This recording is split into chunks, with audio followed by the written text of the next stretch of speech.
CEDAW. The Convention on the Elimination of All Forms of Discrimination Against Women is an international human rights treaty that focuses on women's rights and women's issues worldwide.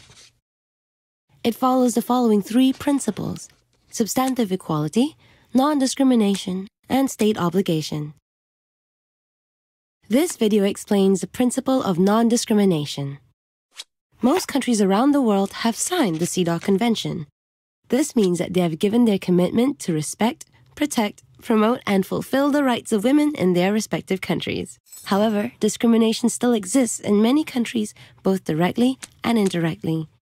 Many countries practice nationality laws that directly discriminate against women and children. For example, fathers are allowed by law to transfer their citizenship to their children, but mothers cannot.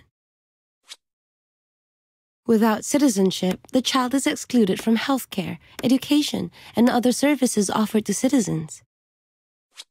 Indirect discrimination comes from gender-neutral laws and policies, which seem to give equal opportunities and access to both men and women.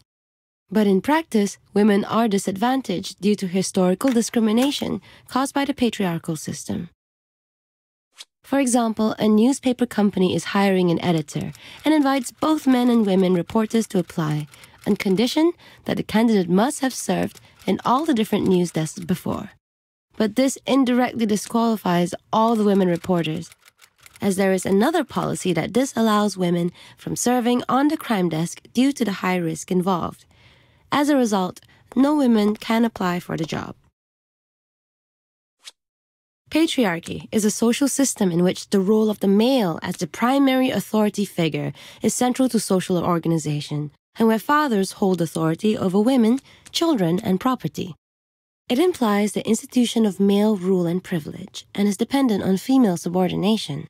In the patriarchy system, male traits are more valued than female traits. For example, you will often hear boys and men being told not to be a girl. This happens because patriarchy views womanhood as weakness, and it is valued less compared to men. In many countries, women face obstacles due to cultural and religious practices. As a result of these beliefs and practices, women have suffered historical discrimination. For example, female genital mutilation, a practice where part of the female genitalia is cut or disfigured, has been defended as a religious responsibility or a traditional passage to womanhood. However, it has been proven that unlike male circumcision, female genital mutilation offers no benefits to the women and can cause medical complications, and in some cases results in death. It is important to keep in mind that non-discrimination for women must exist in de jure and de facto. De jure means of law, and de facto means of fact, meaning what is actually happening in reality. For example, there is a fish farm project in the village of Loma. The policy states that it would provide equal opportunities to women and men to become farmers and better their livelihoods.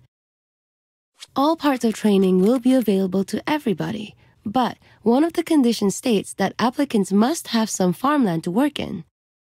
During implementation, no women participated. It is found that women do not own farmlands in the village, as the inheritance laws were discriminatory and did not allow women to inherit property. The local culture also prohibits women to control or access family income or assets, including their husbands' farms. A lot of laws and policies exist which is supposed to benefit women, but did not take into account the historical discrimination that prohibits women from enjoying those rights. Chances are such policies also exist in your country in a multiple of scenarios.